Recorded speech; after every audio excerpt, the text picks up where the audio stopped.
بسم اللہ الرحمن الرحیم۔ ناظرین، اس وقت ہمارے ساتھ عالم اسلام کی اور خاص طور پہ جنوبی ایشیا جتنے بھی مسلمان ہمارے دنیا میں بستے ہیں ان کی انتہائی معزز اور ہر دل عزیز شخصیت معروف عالم دین جناب ڈاکٹر ذاکر نائک ہمارے ساتھ موجود ہیں، جو جاپان کے دورے پر آئے ہیں۔ تو ہم ان سے بات کرتے ہیں اور ان سے دنیا بھر کے مسلمانوں کے حوالے سے اور ان کے دورے جاپان کے حوالے سے کچھ بات چیت کرتے ہیں۔ السلام علیکم سر۔ وعلیکم السلام ورحمۃ اللہ وبرکاتہ۔ ڈاکٹر صاحب، آپ سب سے پہلے تو آپ سے یہ پوچھنا چاہتا ہوں کہ دنیا بھر کی طرح پاکستان میں بھی آپ کے کروڑوں چاہنے والے ہیں، تو ان سے ملاقات کے لیے آپ کب پاکستان آئیں گے؟ الحمدللہ رب اشرح لي صدری ويسر لي امری واحلل عقدۃ من لسانی يفقهوا قولی۔ پاکستانی الحمدللہ دنیا میں سارے ملکوں میں بسے، تو میں ہزاروں پاکستانی کو ملتا ہوں، چاہے میں دبئی جاتا ہوں، سعودی جاتا ہوں، جاپان میں بھی ماشاءاللہ۔ اور میں پاکستان ایک بار آیا تھا 1991 میں، ایک بار جب میں تقریر نہیں کرتا تھا۔ ابھی الحمدللہ حالات اگر اچھے ہوئے انڈیا پاکستان کی تو ضرور انشاءاللہ تشریف ہوگا۔ تو پاکستانی جو آپ سے محبت کرتے ہیں، پاکستان میں آپ کو دیکھتے ہیں، دنیا بھر میں آپ جہاں جاتے ہیں آپ کا استقبال کرتے ہیں، آپ کی تقریر سننے کے لیے آتے ہیں، لیکچر سنتے ہیں، تو ان کے لیے کوئی میسج آپ دینا چاہیں گے؟ الحمدللہ چاہے پاکستان کا ایک مسلمان ہو دنیا میں، الحمدللہ میں یہ کہنا چاہتا ہوں کہ دنیا میں سب سے بہترین کتاب ہے قرآن۔ تو میں چاہتا ہوں کہ ہر مسلمان اور ہر غیر مسلمان قرآن کو ترجمے کے ساتھ پڑھے اور اس کے معنی کے اوپر عمل کرے۔ اچھا ڈاکٹر صاحب، ایک بات میں نے دیکھی جو ہمارے بھارت کے اندر پاکستان سے زیادہ تعداد میں مسلمان آباد ہیں، جیسے 20 کروڑ ہم کہتے ہیں پاکستان میں، تو ہم سمجھتے ہیں کہ 25 سے 30 کروڑ آبادی مسلمانوں کی بھارت میں بھی ہے۔ تو اکثر میں نے سنا ہے کچھ ہمارے انڈین بھائی، مسلمان بھائی، وہ کہتے ہیں کہ انڈیا میں آنے والی جو بھی مسائل، جو پرابلمز ہیں پولیٹیکلی ان کے اوپر ہوتی ہیں، اس کی ایک وجہ پاکستان بھی ہے، یا پاکستان سے آنے والے بیانات ہیں، یا کوئی ایسی ہار جیت کا کرکٹ میں یا کھیلوں میں، تو اس سے ان کے اوپر پریشر بہت بڑھ جاتا ہے۔ تو آپ کیا سمجھتے ہیں، ایسا کچھ ہے؟ یہ میرے نظریے سے یہ زیادہ پولیٹکس ہے۔ تو پولیٹیکل لوگ ایک بہانہ ڈھونڈتے ہیں کس طریقے سے لوگوں کو مین مدعے سے ہٹانے کے لیے۔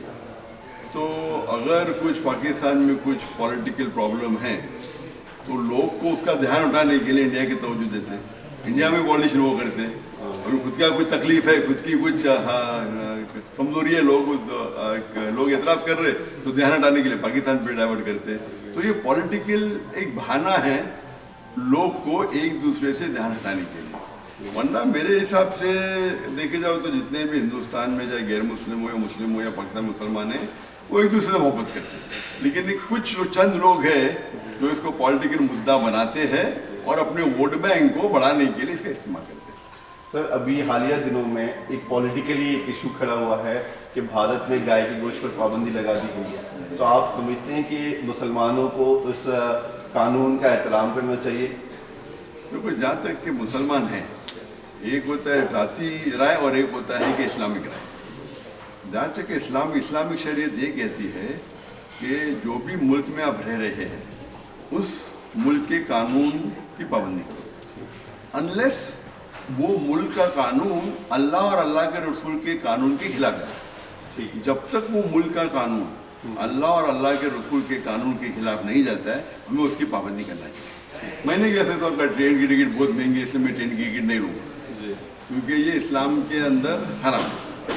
مثال کے طور پہ اگر کوئی ملک پابندی لگاتا ہے کہ نماز مت پڑھو، نماز پڑھنا اسلام میں فرض ہے، تو یہ آپ قانون مت مانیں، لیکن گائے کا گوشت کھانا اسلام میں فرض نہیں ہے۔ تو اگر کوئی پابندی لگاتا ہے تو ہمیں قانون کا احترام کرنا چاہیے۔ یہ اسلامک اصول بنے گا۔ ذاتی رائے مجھ سے پوچھیں گے تو یہ جو بیف بینڈ ہے یہ بھی پولیٹیکل ایشو ہے، کیونکہ کروڑوں کی تعداد میں ہندو بھی کھاتے ہیں، نان ویج بھی کھاتے ہیں، مٹن بھی کھاتے ہیں، بیف بھی کھاتے ہیں، ان کی کتابوں میں لکھا ہوا ہے۔ تو اگر آپ یہ ایشو دیکھیں گے تو ان کے مذہبی کتابوں میں لکھا ہے کہ سنتوں نے گوشت کھایا اور گائے بھی کھائی، آپ سمجھے نا؟ تو یہ پولیٹیکل ایشو ہے اور یہ کچھ اسٹیٹ میں کافی سالوں سے بینڈ ہے۔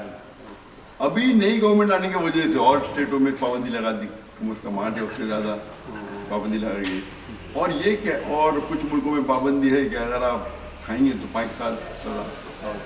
آپ سوچیں اگر آپ لڑکی کو مولیسٹ کرتے ہیں، اس کو چھیڑتے ہیں، اس کے ساتھ غلط برتاؤ کرتے ہیں تو 3 سال کی سزا، گائے کا گوشت کھائیں گے 5 سال. تو یہ میرے حساب سے کوئی بھی لاجک کے حساب سے صحیح نہیں. تو ہیومن رائٹ وائلیشن میں آ جاتا ہے یہ بات؟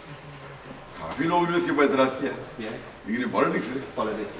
اچھا سر، ایک بات یہ کہ اللہ تعالیٰ نے آپ کو اتنی شہرت دی، آپ کی زبان میں، آپ کے خطابات میں اتنی تاثیر ہے کہ جو آپ سے ملتا ہے آپ کی بات سنتا ہے اور ماشاء اللہ دین اسلام میں بھی شامل ہو جاتا ہے اور لاکھوں لوگ مسلمان ہوئے ہیں. اس کے باوجود کچھ لوگ آپ کی مخالفت کرتے ہیں. آپ کے انڈیا میں کچھ آپ کے خطابات میں کچھ شہروں میں پابندی لگا دی، انگلینڈ نے آپ کو ویزا دینے سے انکار کیا، اور بھی آپ کے ساتھ اس طرح کے مسائل. ایسا کیوں؟ یہ بھی پالیٹکس ہے، کیوں آپ کے خلاف ہوتے ہیں؟ نہیں، یہ پالیٹکس نہیں، یہ عام ہے. عام طور پہ جو بھی انسان مشہور ہے، چاہے وہ اچھا کام کرے یا برا کام کرے، اس کے مخالفت ہونا ہی چاہیے. کوئی بھی آدمی مشہور ہے. اور سب سے بہترین مثال ہے کہ دنیا میں سب سے بہترین انسان جو آج تک رہ چکا ہے وہ ہے محمد صلی اللہ علیہ وسلم ساری دنیا میں. اور ایک غیر مسلمان بھی کہتے ہیں کہ the most influential human being on the face of the earth according to Michael H Hart Muhammad صلی اللہ علیہ وسلم. سب سے زیادہ کتاب اگر کوئی انسان کے خلاف لکھی گئی ہے وہ محمد صلی اللہ علیہ وسلم.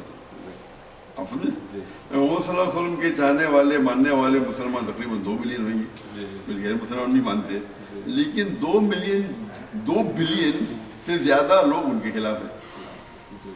اسی طریقے سے کوئی بھی انسان پاپولر، اچھا کام کرے برا کام کرے، اس کے لوگ خلاف ہونے چاہتے. اور قرآن کی آیت ہے سورہ فرقان میں سورہ نمبر 25 آیت نمبر 30 میں ہر پیغمبر کے پیچھے ہم نے دشمن رکھے، اور محمد صلی اللہ علیہ وسلم کے آخری پیغمبر ان کے خلاف دشمن ہونا ہی چاہیے تاکہ مطلب. اسی لیے میں کہتا ہوں کہ جو لوگ محمد صلی اللہ علیہ وسلم کی کرٹک ہے، مثال کے طور پر ارون شوری، یہ قرآن کو صحیح ثابت کر رہے ہیں. اگر محمد صلی اللہ علیہ وسلم کے دشمن مٹ جائیں گے تو قرآن غلط ثابت ہے. تو میں کہتا ہوں کہ جتنے محمد صلی اللہ علیہ وسلم کے دشمن ہیں 2 سال تک اپنا منہ بند رکھو اور قرآن غلط ثابت ہو جائیں گے، جو کوئی ممکن ہی نہیں. تو ارون شوری جیسے لوگ قرآن کو صحیح ثابت کر رہے ہیں. میں تو کوئی بڑا انسان ہوں نہیں، میں تو چھوٹا ہوں، لیکن تھوڑی بہت اللہ کے فضل سے جو بھی شہرت ملی اس کے بعد ظاہر ہے کہ لوگ خلاف بات کریں گے. اور میرا مین مشن ہے لائف کا پیس ان ایوری ہوم. اسلام ہر گھر میں پہنچنا چاہیے. اور اللہ کے رسول ہے کہ اللہ کے رسول کہتے ہیں کہ انشاءاللہ ایک دن اسلام ہر گھر میں پہنچے گا. میں اللہ سے دعا کرتا ہوں کہ مجھے اور پیس ٹی وی کے ذریعے اسلام کو ہر گھر میں پہنچائے. اور میرا ایک مشن ہے کہ مسلمان کو جوڑنا. افسوس کی بات ہے کہ مسلمان فرقوں میں بٹے ہوئے. جیسا اللہ کے رسول فرماتے ہیں کہ اسلام میں 73 فرقے ہوں گے، اس میں سے ایک ہی صحیح ہوگا. اور اللہ تعالیٰ فرماتے سورہ نمبر 6 آیت نمبر 159 میں کہ اگر کوئی بھی اسلام میں فرقے بناتا ہے، یا رسول آپ کو ان سے کوئی لینا دینا نہیں، تو فرقے بنانا اسلام میں حرام ہے. میرا مشن کیا ہے کہ مسلمان کو جوڑنا. ایسے مسلمان کے دشمن اتنے بہت ہیں، ابھی ہم ہی آپس میں مٹے. تو میرا مشن ہے کہ مسلمان کو جوڑنا، اور اس کا جو کی ہے، اس کا جو سلوشن ہے وہ قرآن میں جس فرماتے ہیں سورہ نمبر 3 آیت نمبر 103 میں سورہ آل عمران میں وَاعْتَصِمُوا بِحَبْلِ اللَّهِ جَمِيعًا وَلَا تَفَرَّقُوا، کہ اللہ کی رسی کو مضبوطی سے پکڑو اور آپس میں مت بٹو. اللہ کی رسی ہے قرآن اور صحیح حدیث. تو میں لوگوں کو جوڑنا چاہتا ہوں قرآن اور صحیح حدیث کی طرف. تو لوگ مجھے پوچھتے میں کیا ہوں؟ سنی ہوں، شیعہ ہوں، حنبلی ہوں، مالکی ہوں، شافعی ہوں، سنی ہوں، دیوبندی ہوں، بریلوی ہوں. میں کہتا ہوں میں مسلم ہوں. قَالَ إِنَّنِي مِنَ الْمُسْلِمِينَ. تو لوگ کیونکہ میری بات سے متاثر ہو کے میرے طرف آتے، تو یہ فرقے بازی کم ہو رہی ہے. تو فرقے بازی کم ہوتی ہے، یہ ٹھیکیدار کو تکلیف ہوتی ہے. آپ سمجھے نا؟ تو عام پبلک ساتھ ہے. آپ سمجھے نا؟ تو میرا مقصد ہے مسلمان کو جوڑنا.